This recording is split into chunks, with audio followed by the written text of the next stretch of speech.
there will be some audio later, so now I have that. So again, this is the fifth lecture. This is just the second part of what we were already starting before. So let me just jump right into this. And this is actually the first slide here refers to a paper by a biologist actually named Alex Kochelnik. And Kochelnik sounds like, a Eastern European name, but he's actually Argentinian, and he's at the University of Oxford. Um, so he writes in this article that is in the literature. It's, I think, just it says rationality Kochelnik or Kochelnik rationality. It's, I think, the fourth module. So he distinguishes actually three different types of rationality. What is so the question being, what do we actually refer to when we mean rationality? Oftentimes, again, going back to the very first lecture, people associate rationality with just this notion of P utility, utility maximization in the sense of a self-interested individual who is maximizing their expected utility. And we'll see that this is a little bit limited. So in fact, he starts with a first rationality, which is called PP rationality, meaning psychological and philosophical, or the other way around, rationality, meaning basically that this is the definition of rationality that you do find in the psychological literature and among philosophers. And in fact, it concerns rather the formation of beliefs or the formation of preferences. And so basically, it emphasizes the how, what is the channels and how actually do people come to their beliefs rather than measuring any kind of outcome and results. So that means that it understands behavior. It, it seeks to understand beliefs rather than behavior. So as we'll see with economics soon, it tends to emphasize more the association between rationality and what's called revealed preferences, whereas this psychological and philosophical rationality emphasizes or tends to emphasize more this process that goes into the cognitive process that goes into actually arriving at the beliefs and the belief structure that we do have. So in the end, Kochelnik says this makes it a bit complicated or a bit difficult to apply in all circumstances because, for instance, we're not able to really study how a lion goes through the process of developing preferences because we can't really speak with a lion. So this is a bit of a problem in terms of generalizing. Moving on, he covers economic rationality or irrationality, which again is outcome-based as opposed to being process-based.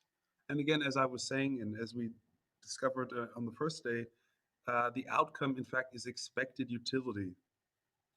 So behavior that maximizes expected utility, which is a stochastic variable, so it's unknown.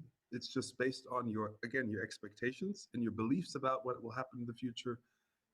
Behavior that maximizes this level is considered rational. So, and then he quotes Kenneth Arrow, who again is we're only covering Nobel Prize winners here, quotation marks.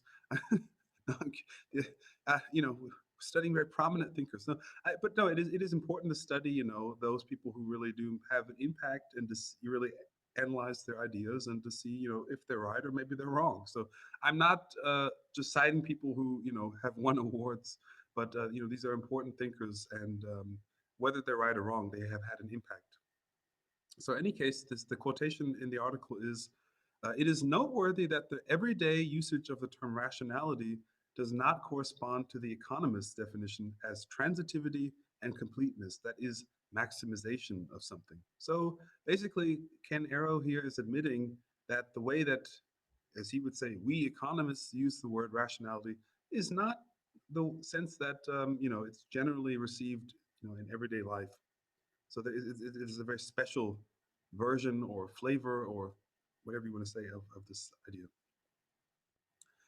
And the last type or flavor of rationality is the B rationality, which is biological, which is of course his own discipline. I'm always a fan of interdisciplinarity, and of course I find it very enjoyable when somebody from a discipline like biology tries to look at and compare his own discipline with other ones, and because usually that's where the most fruitful dialogues happen, as opposed to just sort of sitting in your own lane and just looking ahead. So he says actually rationality is not even that important a concept in biology. And if we can't speak of a rationality in biology, it is related to fitness, maximization. And fitness does not mean the fitness, in the sense of going to the lifting weights, but and doing yoga.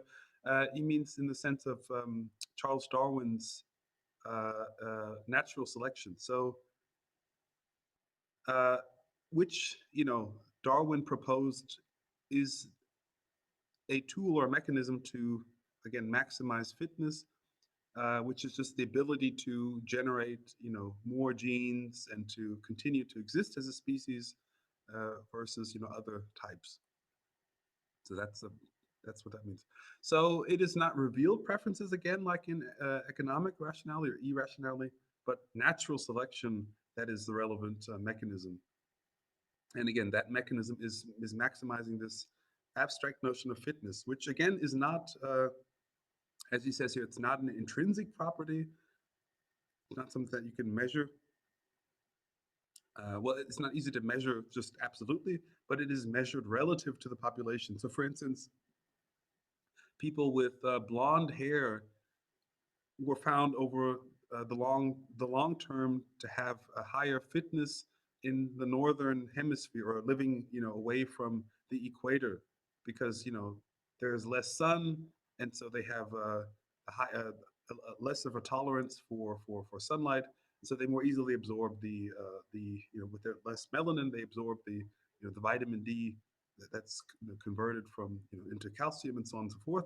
So while the reverse is true, people who are near the equator, darker skin tones actually maximize fitness because they have a lot more sun. So again, it's not an absolute property, that blonde hair is better, or darker skin is better, but it relates to the local environment.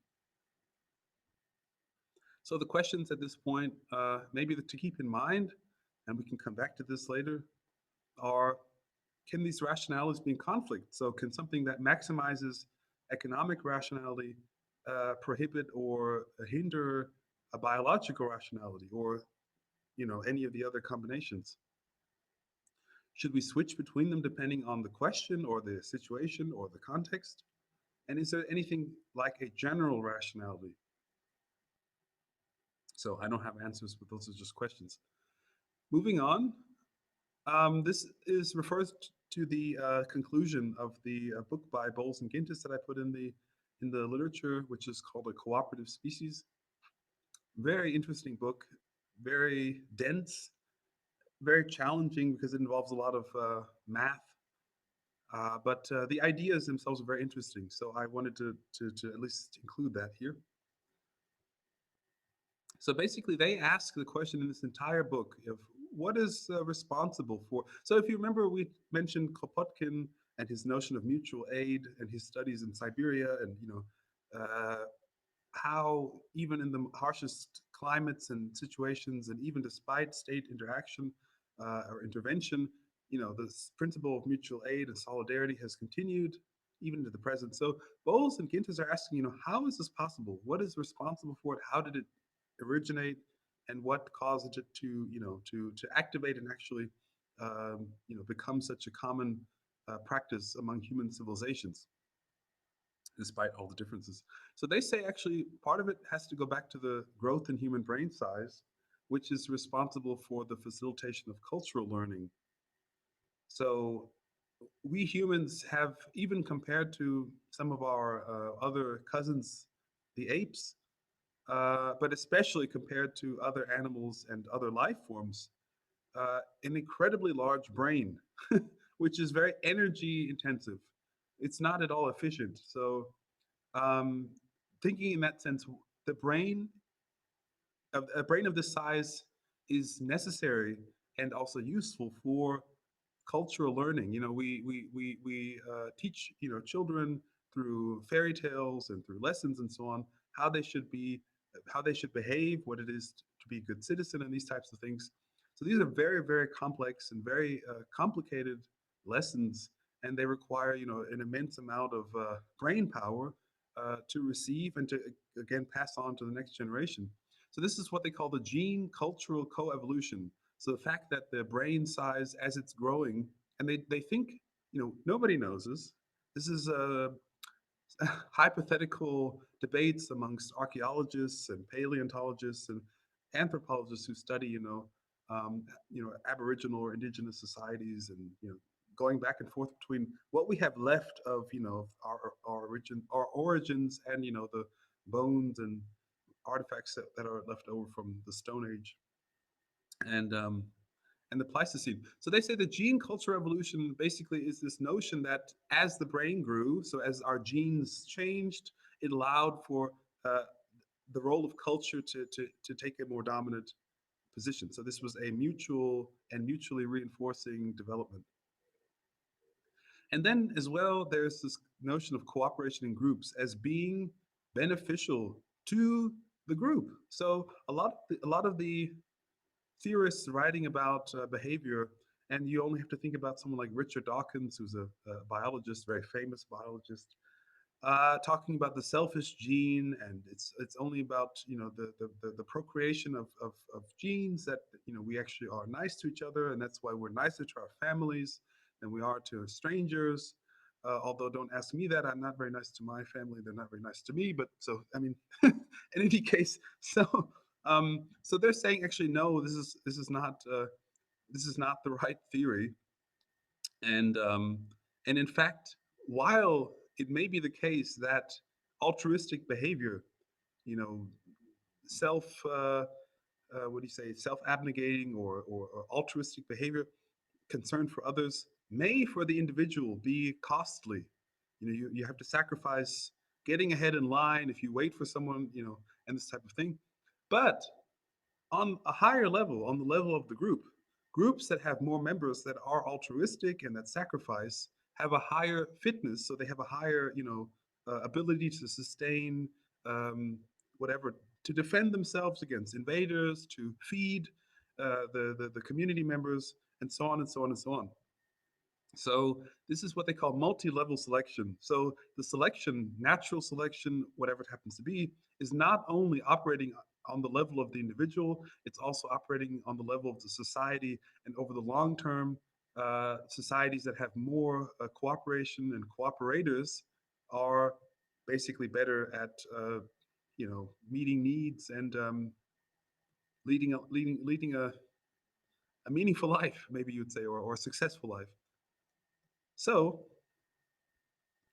all of that as well, uh, in addition to which, basically the fact that we have very, very long periods of dependence on our parents, um, and also the complicated nature of social interactions in human societies also benefit cooperation. So the fact that you, how old is a typical child when they leave home? Quite old.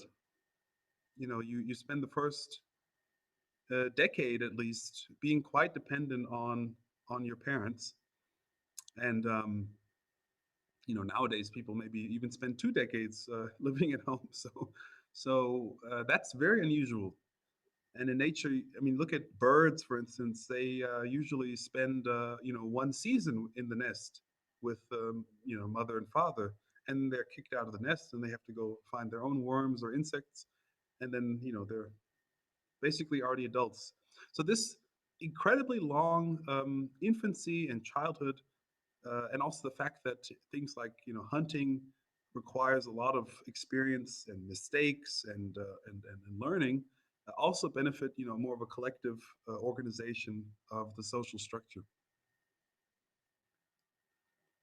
So all of this means that the benefits to cooperation relative to the costs are quite high. There are costs to cooperating, but in fact, Bowles and Ginter say these are vastly outnumbered and also in magnitude by all of these benefits. So they say actually all of that is wonderful and sounds lovely and nice to hear, nice to know, but they say this is not a sufficient condition for the evolution of cooperation. This is, these are all necessary but not sufficient conditions. So then they asked, what was actually the mechanism that then caused these types of cooperative societies really to spread beyond the Horn of Africa and, human beings really to exist everywhere in the world? And they say it is the fact of human institution building and cultural transmission that allowed these social preferences, concern for others, altruism, reciprocity, and so on, to actually flourish and to continue to spread. So basically, their theory is that human bands, and there were tens of thousands, if not hundreds of thousands of these very small bands, you know, tens of thousands of years ago, roaming across the Africa and Mesopotamia, heading towards Europe, heading towards Asia. And he says that, or they say rather, that those that were reciprocators would have done better, again, than those that were selfish. So, and then in the end, this is the mechanism. It is the fact that we have uh, this creativity, this ability to transmit cultural values, that is really responsible for the spread of these social values. And so they close their book, one of the last statements, with this sentence: "We now know from laboratory experiments that subjects in market-like situations with complete contracts tend to behave like the Homo economicus of the Adam Smith of the Wealth of Nations. But when their contracts are not complete, that means when there is certain information or behaviors that are not able to be stipulated by some contract, like a property contract or an employment contract or an agreement amongst friends that, while I go to the movies, you watch my child. So this is an incomplete contract because I have no way of, making sure that you're actually watching my child. So in such a sense, in such an instance, they would say their behavior fortunately resembles more the virtuous citizens of the Adam Smith of the theory of moral sentiments. Thus, where the invisible hand fails, the handshake may succeed." So what they mean is that, again, I'm going to the movies to have some fun. You're watching my child, and I just trust that you are actually watching my child and not, burning down the house. Any questions?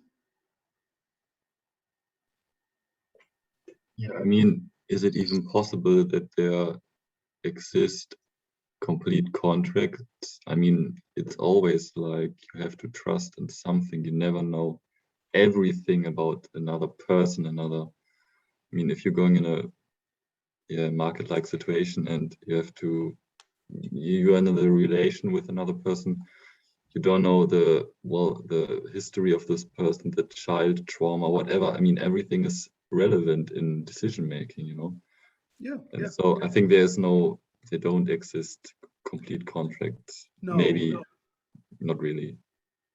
no. In reality, it's an idealized concept. So there are very few situations in life where you really could speak of a complete contract. I mean, if you had, say, uh, I don't know, a camera that was observing everyone and so on, and you could always see and check. But even as you say, Frederick, even in that case, you're not able to really look in the minds of people and see, what are they thinking, are they doing? So yes, you're absolutely right, and that's why they're saying, in essence, basically, most situations resemble in life, even in markets, resemble more this notion of the theory of sentiments, and that we trust and have sympathy and are able to sort of, with our imagination, put ourselves in the position of the other person. Of course, yes, it is a general tendency, as they would say, as more aspects of life are coordinated with property rights, with contracts, the tendency would be, as they would say, towards more self-interested, cost-benefit type behavior. So again, this is sort of a hypothetical or a general speculation as to the types of behavior that would generally I guess, even be required or be motivated by the types of situations. So again, having everything already sort of taken care of, expectations very much clear, allows people to sort of use the market as the mechanism. So they stop really considering the moral aspects, the moral dimensions, and consider mainly cost benefit analysis. And again, when there's uncertainty, people tend to go back towards trusting their fellow man or woman, and seeing the world more from the perspective of sympathy and reciprocity. So that's their general conclusion. Yes, of course, it's not realistic to assume the complete contracts. And I think most economists even are realizing that these days. We talked about new institutional economics and so on. So they're slowly catching up. Uh, so we'll see where they are maybe in 5 years. I'm kidding. Uh, Um, so, can I yes, just, go ahead. well, I really agree that it's impossible to trust completely someone and that it's impossible to know that person completely. But also reciprocity, it's like the beginning of, well, I read somewhere that the first sign of civilization in an ancient culture was like reciprocity, precisely because it's like one anthropologist said that the first sign of civilization is a bone that had been broken and healed. Because if we were animals, if we were just in nature, your leg, you die. But a healed bone represents that someone was there to take care of that injured person, that someone was there to cooperate with that person. So yeah, I agree that even if complete trust is not possible or not realistic, I think a bit of trust or a bit of reciprocity of cooperation is the beginning of civilization. And this goes with what we were talking about in the first session, like solidarity,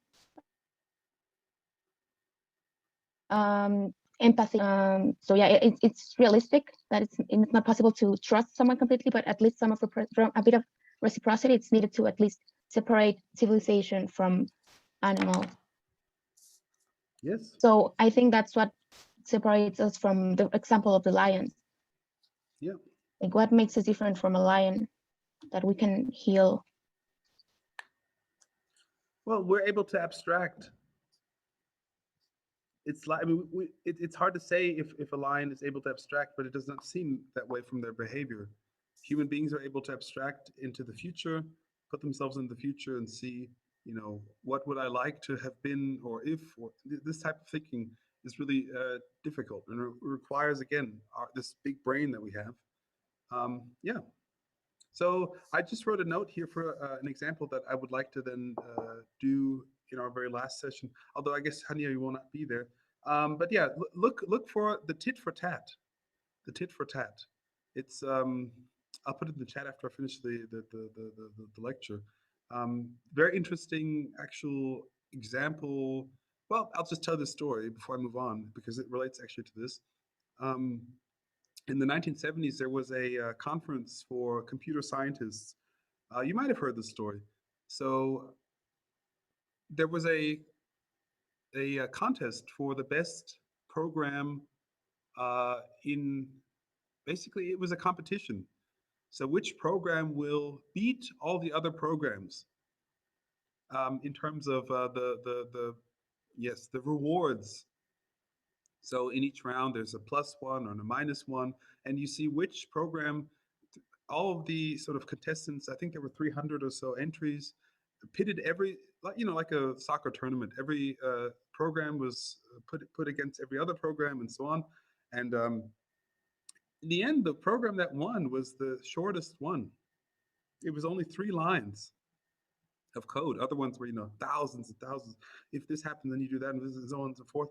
But this program it was called tit for tat. And it would just basically start with the cooperation, start with the positive reaction. So you could always punish or cooperate in these situations. So the tit for tat program merely had these 3 lines: start with cooperation, and then do whatever the other side did in the last round. So basically, if your partner cooperates, you will cooperate. And this maximizes both of your returns. And again, this program beat every other, even the most complicated, you know, stuff with lots of additions and things. So it's very interesting. This idea, as you say, just said, Hania, we start by trusting, and then again we have different experiences, and we, see, did this person injure me? Okay, then I'm removing my cooperation. Then I'm going to, think more in terms of cost benefit. But again, if the experience is that in the past I have trusted this person or even this product, just like going in the grocery store, you say, well, I had good experiences with this product, so I'll try it again. So it's very interesting that again, these moral convictions and tendencies to cooperate can even find their way into market transactions, or even, not, of course, also non-market situations. Okay, moving on. This is a really interesting paper. Again, this is all from the 4th module, and Kyriasis and Metaxas are two. And then certain kind of. Yes? Oh, okay. So fear Hello? the. Okay. Sorry, I just wanted to see if everyone's here. I had my mic on, I'm turning it off. So Kyriasis and Metaxas are two, I think they're both economists. I know Kyriasis is an economist at the University of Thessaly in Greece. And I found this paper just randomly in the last year, and I found it very, very fascinating. So I thought I would put it into this lecture. So they studied basically the history and development of, and even actually the prehistory, because part of this goes back to prehistory, of democracy in Greece. And this should actually say Mycenaean and not Mycenaean. The Mycenaean civilization of Agamemnon. You've all heard the Odyssey and the Iliad. Paris and Helen and so on. So is the brother of Agamemnon, and Agamemnon was, of course, the most important king of the Mycenaean civilization. And this fell around the 8th century, before our time. And it was an archaic civilization, very centralized in palaces, large professional armies. And so when this civilization fell, these professional armies disappeared. And that required all of these cities and villages to defend themselves. So they no longer could rely on these professional troops. And so the fact that the citizens had to defend themselves created the rise of this hoplite, what they call the hoplite warfare. Really interesting, history of, if you're interested in the history of war, very interesting time period in terms of the development of the phalanx and these. They describe this in great detail in the article. I'm not going to go into every detail about how they carry their shields and this type, the formation of the troops and so on and so forth. But just basically to say that it required quite extensive values of solidarity and camaraderie. So, for instance, the shield, I will say this, the shields that these hoplites carried, you actually protected more your neighbor than you protected yourself.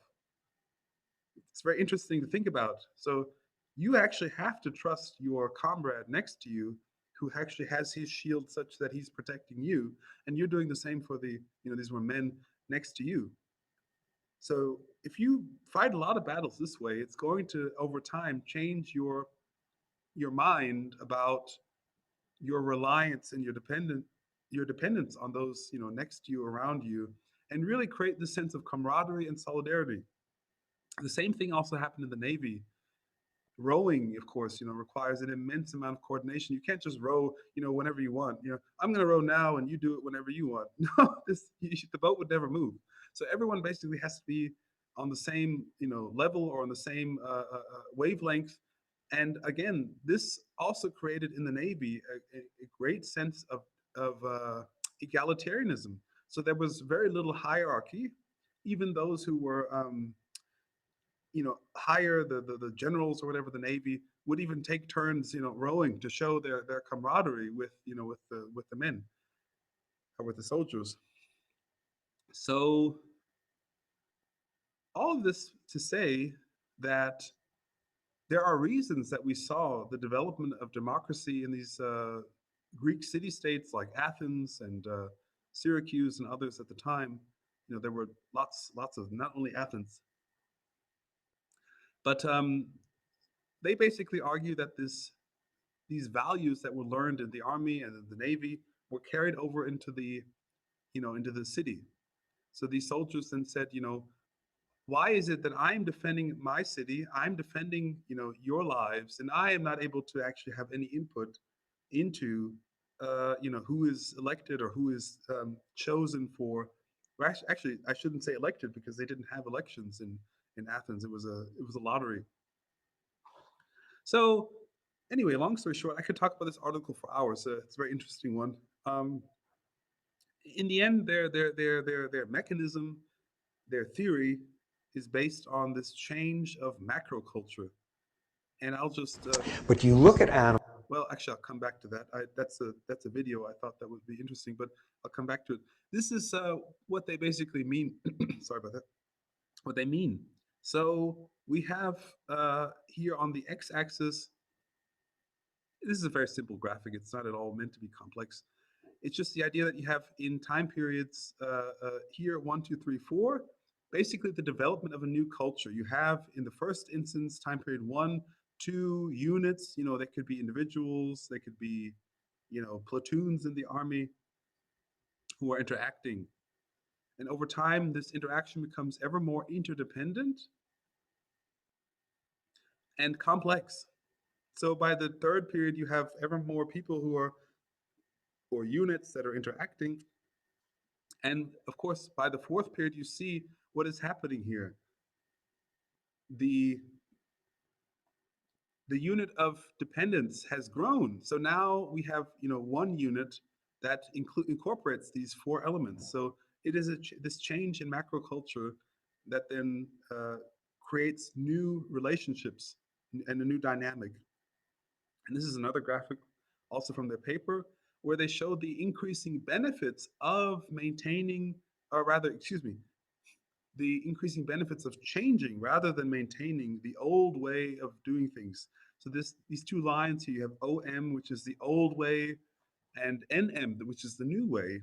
And you see at the beginning, the benefits of switching to the new way are not that great. But over time, as the behaviors become more generalized, say as more cities continue to defend themselves and as more people and generations experience these values of solidarity, the benefits to switching to this new model or new system or new rules actually increases. And so over time, the society would then switch over to this higher line, basically.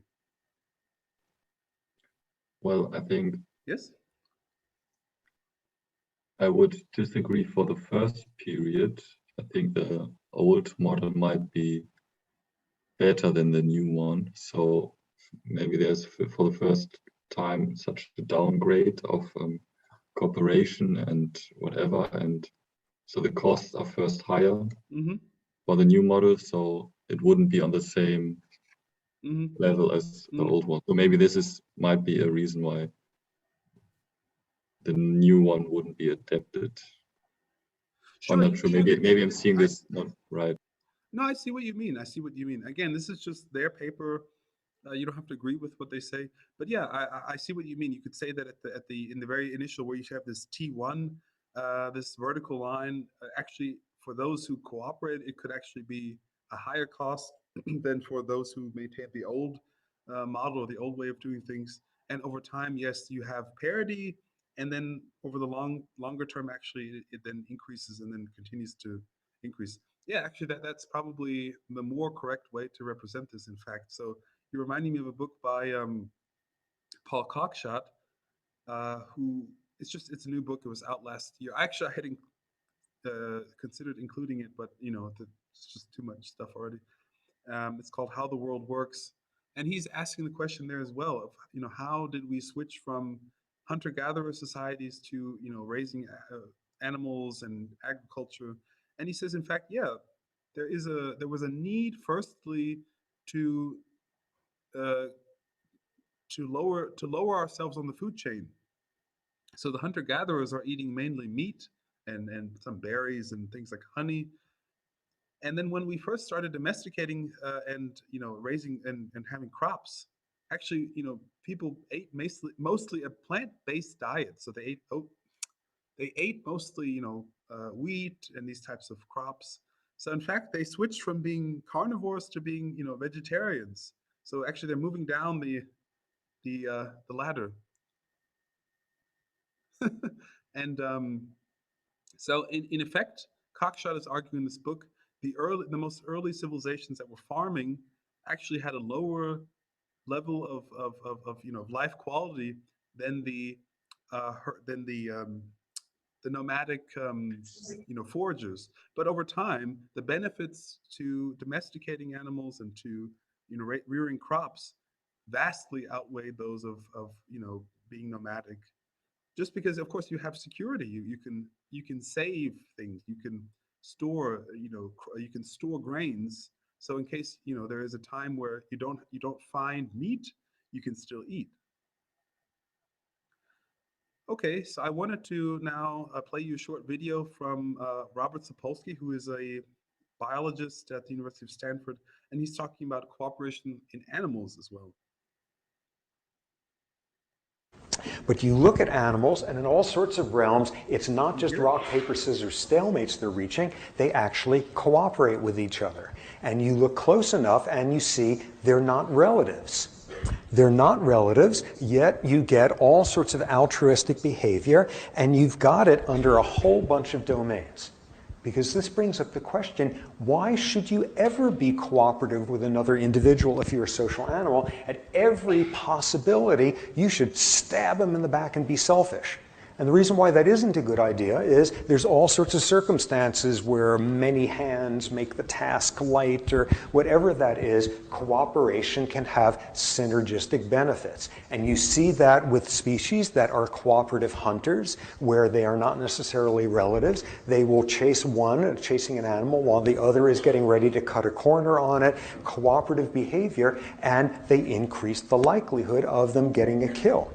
Another example of this, research by a guy named Mark Hauser at Harvard looking at rhesus monkeys. And what he showed was he would put these monkeys in a situation where they had access to food. They had access to food under one circumstance where they could reach for it and take it in and share it with another monkey. Under the other circumstance, it required two monkeys to get the food in there. And what he showed was clear-cut reciprocity. Monkeys who were sharing with this guy were more likely to get shared back with and got more cooperation when it was a task where two of them had to work together to get the food. One alone wasn't enough. Many hands make the task lighter. Under all sorts of circumstances, cooperation has a strong evolutionary payoff, even among non-relatives, with a condition, which is you're not putting more into it than you are getting. That is reciprocal. And this opens up the third building block of all of this, which is reciprocal altruism. Cooperation, altruistic behavior among non-relatives, but undergoing very strict sort of constraints of it's got to be reciprocated with all sorts of rules like that. So what does that look like? So you're going to see reciprocal altruism. When would you see that? What's the immediate thing? What sort of species would show systems of reciprocal cooperation among non-relatives? They got to be smart animals. They got to be social. They got to be smart. Why do they have to be smart? Because they have to remember this is the guy who owes me a favor from last Thursday. They need to be able to recognize individuals. They have to be long-lived enough so that there's a chance of interacting with that individual again and establishing this reciprocity. You would thus predict you would see systems of reciprocal altruism only in long-lived social vertebrates. But you see the exact sorts of things in bacteria. You see the exact sort of things in fungi. You see that in all sorts of other realms. You get social bacteria, colonizing bacteria, and where what you might get are two clonal lines that are together.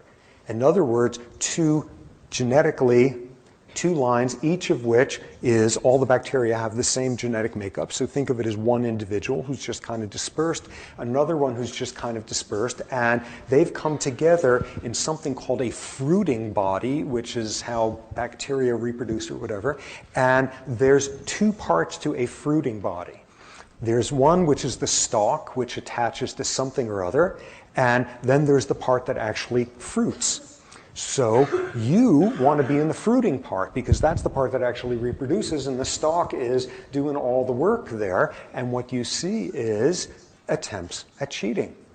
Attempts at one of these strains trying to disproportionately wind up in the fruiting part. And what you also see is the next time around, this other strain will not cooperate with it, will not form a social colony. So that's getting played off at the level of single cell organisms forming big social colonies, getting played at that level. Yes, as we will see, reciprocal altruism works most readily in big, smart, long-lived social beasts, but it can occur in all sorts of systems. So what it's built around is reciprocal cooperation. And intrinsic in that is another motivation going on there, not just to involve a reciprocal relationship with a non-relative and many hands and light tasks and all of that, but also, whenever possible, to cheat, to take advantage of the other individual. And thus, another key facet of it is to be very good at detecting when somebody is cheating against you, to be vigilant about cheating in what would otherwise be a stable reciprocal relationship.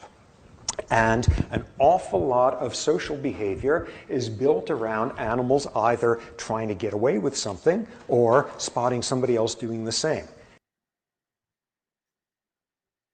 So, any comments, questions to that? Or, I mean, I'm not finished yet with the lecture, but if you would like to comment on that, then say something. Okay. So the next paper that I put in here, which I find also very interesting, I hope you do as well. It's very, very complex, and I'm sort of cutting corners here explaining it. And it's by Ole Peters and Adanu. And Ole Peters is actually, in the meantime, quite famous guy. He's actually a mathematician. And he's developed this whole paradigm of what's called ergodicity economics. And just to boil it down to, the most essential qualities, again, this I could do an entire course on, ergodicity economics. But the basics is that it features an inequality of time average and expected values. So if we go back to here, the economic rationality, it's based on the expected utility here. You see, maximization of expected utility is considered to be rational. And if we come back, in many cases, it is assumed that the expected value of utility, or whatever it happens to be that one is measuring, if it's even possible, is equal to the time average. And whenever this is the case, you have what's called ergodicity. But as Ole Peters and others have discovered, whenever there is an inequality, so if the time average is less or different than the expected value of utility or whatever happens to be, then you get non-ergodic processes. And these non-ergodic processes cannot be treated simply.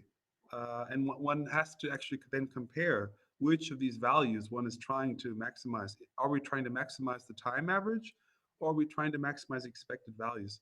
Particularly the expected values are volatile because they are representations, as I said earlier, of the future, of our beliefs about the future. And those change all the time. Just look at the stock market and how it's constantly, people are revaluing, some company like Apple. It's not the case that Apple is, suddenly more or less valuable, but it is an aggregate of people's expectations about the revenues and whatever production expectations in the future. So yeah, so basically the result is that when there is this inequality, there's a high degree of uncertainty and volatility in especially the expected values. So in this paper, Petos and Adano focus then actually on the time average use or the time average productivity or growth rates actually in this case. And say actually then looking in the long term, to individuals, and again, they are putting this in the most general terms possible. So again, as Sapolsky just said, this could be two bacteria, this could be two individuals cooperating, this could be two organizations. At any level of complexity, this holds. Cooperators maximize their time average growth rates, meaning that they maximize growth over the long term. This is because actually cooperation reduces the volatility via these expected values. So over time, in fact, it has a less volatile time average growth rate. And so this higher time average growth rate, which is different than the expected value, you don't have to know what all this means. Again, it's just the point of understanding these ideas.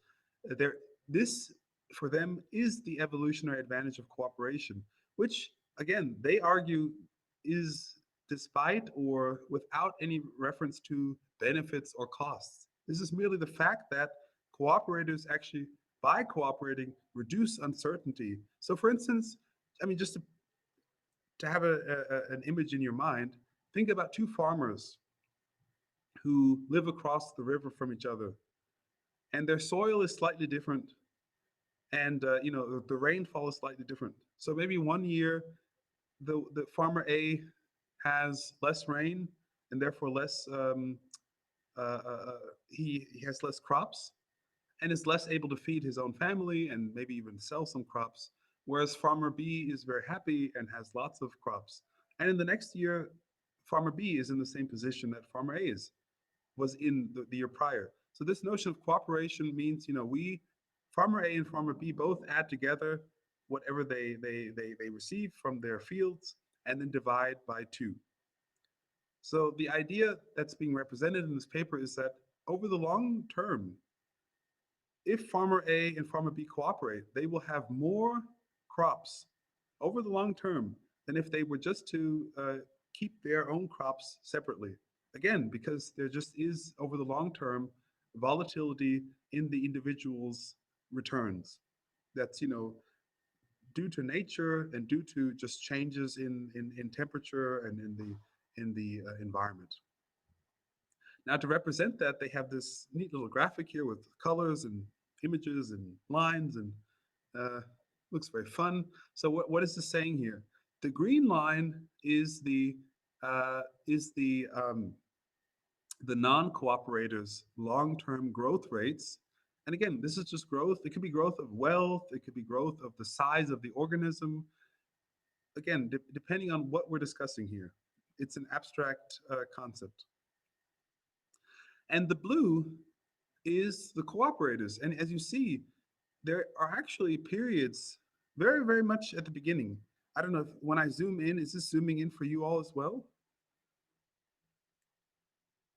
I can't see. Are you seeing this zoomed in? Yes, yes. Yes. Okay. So if you see at the very beginning, near where the x-axis is at 0, you actually only see the green line. That means the green line is dominating. It means the green line is actually higher. So at the very beginning, non-cooperators are actually more successful. But you see, it is the time average growth rate that matters. And over time, actually the cooperators do much better. The pink line is sort of the ideal. That is, if there is an ideal cooperation and all cooperators, provide everything that they receive to the general pool and get that back. So that is not a realistic level of cooperation, because in the end, in reality, we always have some level of loss of information, and there's always some cheating, as Sapolsky was saying. So a more realistic representation would be this blue line. But in the end, as you see, there is a long-term benefit to cooperation, even despite all of these other aspects. And again, as I said, the interesting result is that very, very early on, you do see benefits to not cooperating. So that's something important to keep in mind. And another question that we will be looking at in the next few days as well is this question of, what the institutional structures need to be or should be in order to motivate cooperation, in order to motivate different types of structures. As you see, in many cases, these things don't evolve on their own. They need some sort of a push. Any questions?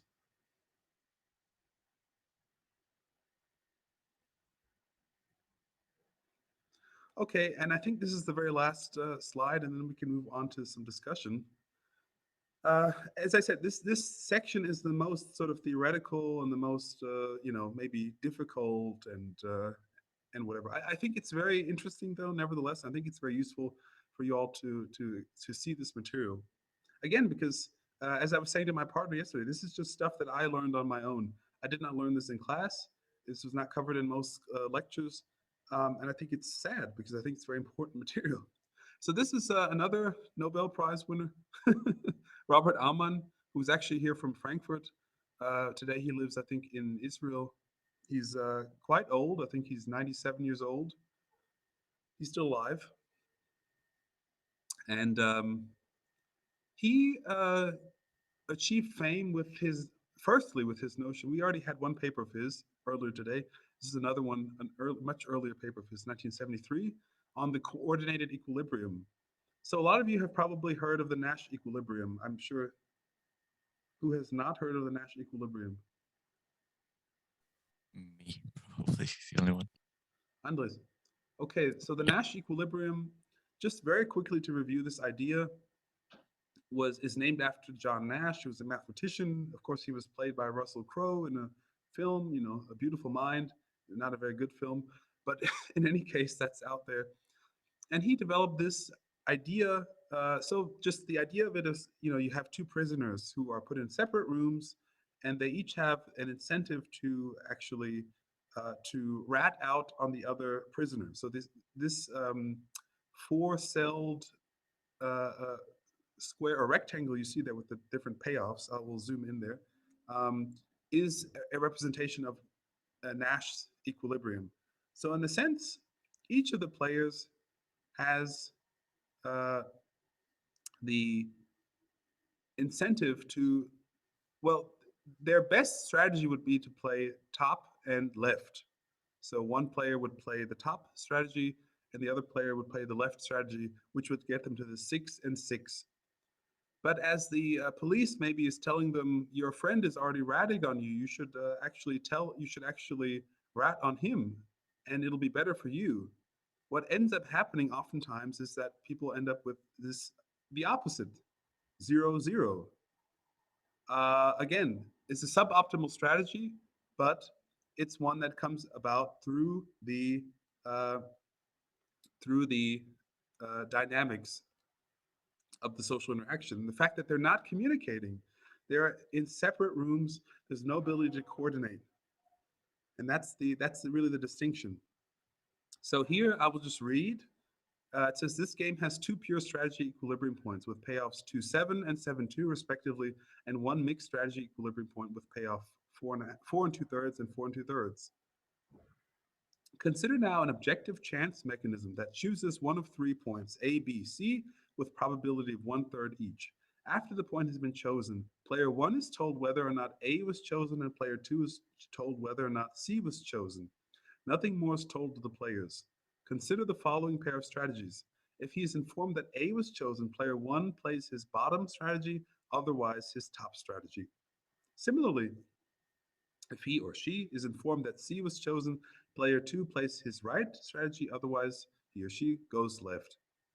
It is easy to verify that this pair of strategies is indeed in equilibrium and that it yields the players an expectation of 5-5. A payoff that is outside the convex hull of the Nash equilibrium payoffs. So what does all of that mean?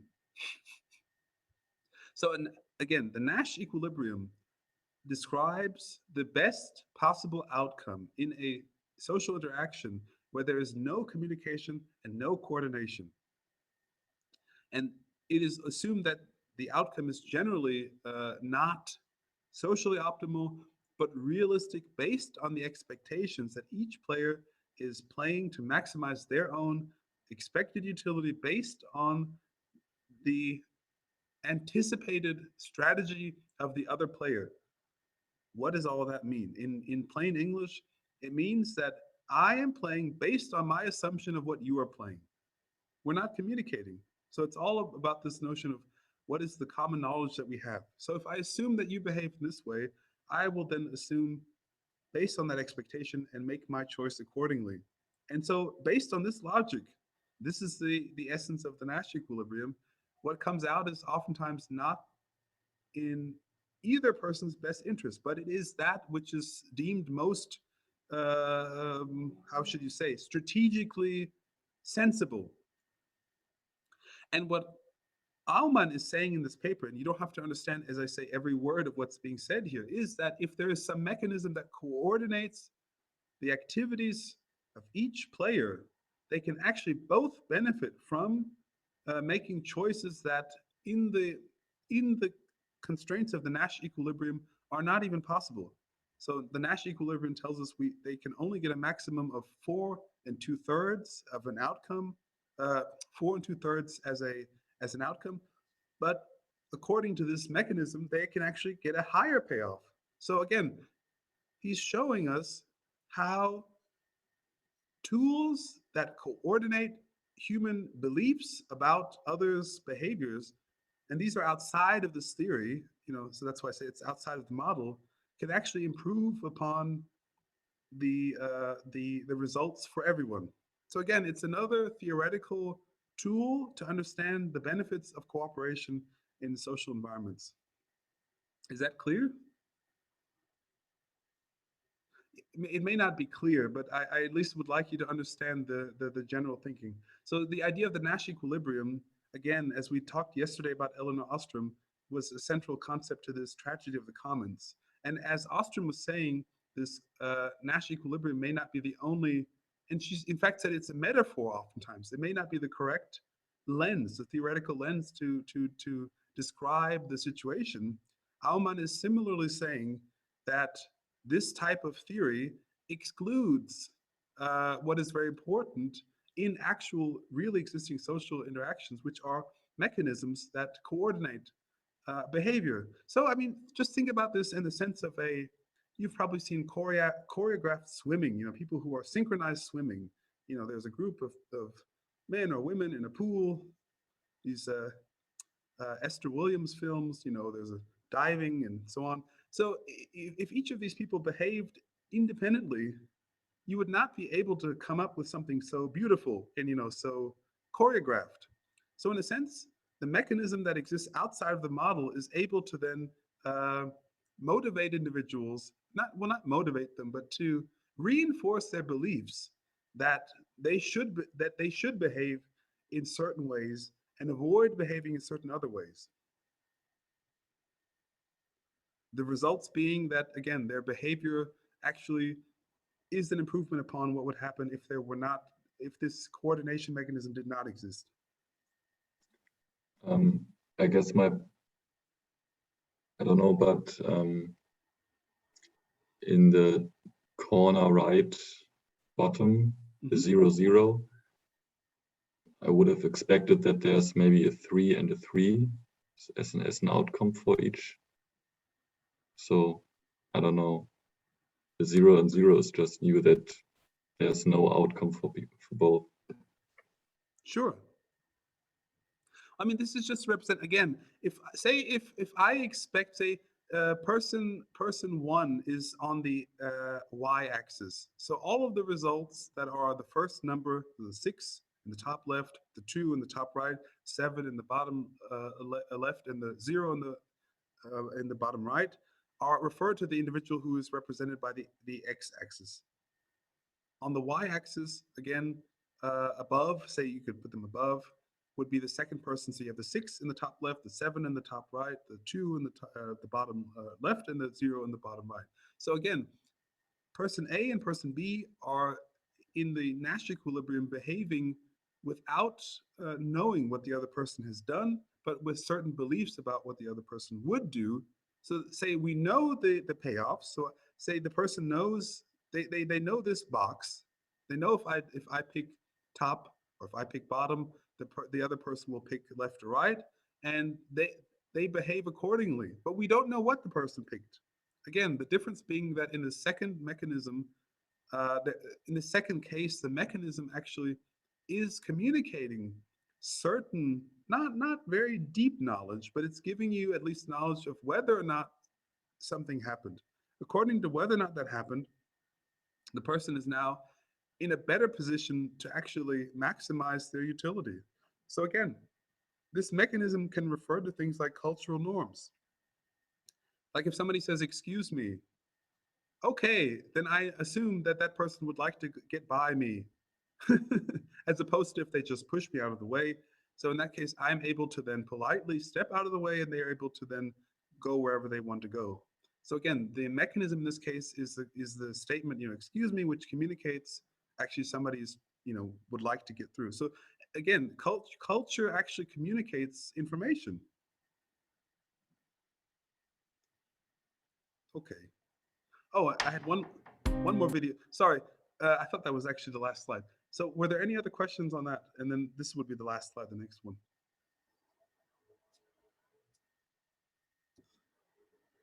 Which is actually a short video, which again, I'm trying to move us back away from theory to actually what does all of this mean in practice. So this is a video on some policies in the city of Baltimore to actually promote cooperatives. Again, going back to this graph, you see, again, there is oftentimes a benefit to cooperating, but it has to be instituted at some point, because initially there is a benefit.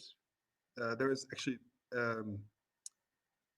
the benefit is a long-term benefit. So initially, it requires some sort of a change in the in the framework.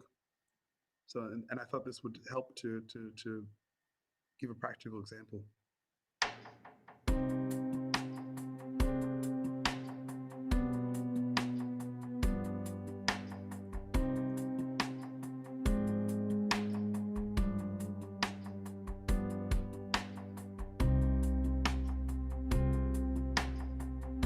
But there's one notable exception, the Evergreen Cooperatives in Cleveland, Ohio. Their first co-op, the Evergreen Cooperative Laundry, was launched in 2009 with 8 employees. Startup capital was provided by the City of Cleveland and the Cleveland Foundation, which provided $3 million to start a revolving loan fund to launch local co-ops. Local anchor institutions also invested in supporting the co-ops, and perhaps most importantly, agreed to shift some of the $3 billion they spent annually on goods and services to local worker-owned businesses. They're already spending literally billions of dollars a year on goods and services, and so the catalyst for this was, if we could just shift a little bit of those dollars that, again, they're already going to be spent on goods and services, if we could put a business plan together to launch some new companies that would enable them to spend more of that money locally, they were willing to do that, and they committed to do that. This became known as the Cleveland model. It wasn't successful overnight. There were lean years, very lean years, where we didn't think we were going to make it. And that changed up the dynamics of how we did things. As the laundry expanded, they moved away from direct worker control. We took away some of the day-to-day decisions and put it in the management team's hands at that point. Because when you get 50 people in there arguing over whether or not we should buy napkins or not, is not the way to go about it. Just like at other co-ops, working at the laundry is a lot more than a 9-to-5. Here, we work till we're finished, till the job's done. Yeah, and if you're done with your area, you're going over here to help this area, and you're going over here to help that area, and everybody works until we're done. So that does cause a little bit more differences. By 2021, the laundry had grown to 150 employees. More than half are worker owners. The laundry starting wage is $12 an hour, but the typical worker makes $14.75, and with annual profit sharing, makes the equivalent of $20 an hour. Their success has even allowed them to take on international competitors. I'm going to tell you right now, not only have we competed with the big boys in laundry, we've beaten them. Okay? This plant right here used to be run by Sodexo, which is one of the biggest, laundry businesses in the thing. They tossed them out of here for us because our quality was better, and they knew our job was better, and they had given us a little work here and there, and they had seen just the difference in quality between us and them, and we were doing the job just as fast, and we were doing the job cheaper. Just like at other co-ops when the pandemic hit, the laundry quickly put safety measures in place so they could protect worker safety and continue to operate. If you look at our records, we grow just as much money during the pandemic than we did the year before. During the pandemic, we was able to get raises, we was able to get profit sharing 3 times. And that's during a pandemic. Today, Evergreen employs 260 employees in a diverse array of co-ops. And in 2018, they pivoted to acquisitions. In October 2020, Evergreen helped convert Phoenix Coffee, a 3 decades old coffee shop chain with 5 stores and a roaster, to employee ownership. When the pandemic hit, Phoenix had shifted to a to-go model and also implemented safety measures. But workers still risked their lives to keep their doors open. And they put their own bodies on the line to ensure the success of this business. Now they get to see some upside and some reward from that, because at the end of the year, rather than paying whatever the profits are as a distribution to our owner, it's shared equally among all of the members. Kristen Logan is a manager and worker owner at Phoenix. Before this, I wasn't able to say that I was a business owner, and they were able to put me in a situation where I'm a young Black female. Not only do I manage this space, but I own part of this, and I have a say-so in it. And that's something that is, I hold that very, very dear. With an estimated 6,000 employees nationwide, co-ops remain a small part of the U.S. economy. But as the pandemic has highlighted the low wages and dangerous working conditions service workers face to make a living, worker owners say co-ops can be part of the solution. Co-ops provide a solution for America. Because it's giving more people who are like me at service level the opportunity to have a living wage. Co-ops come with their downsides and limitations and won't fix structural inequality in America, but they do offer a path to wealth creation that's becoming increasingly rare. For The Real News, this is Jessel Noor.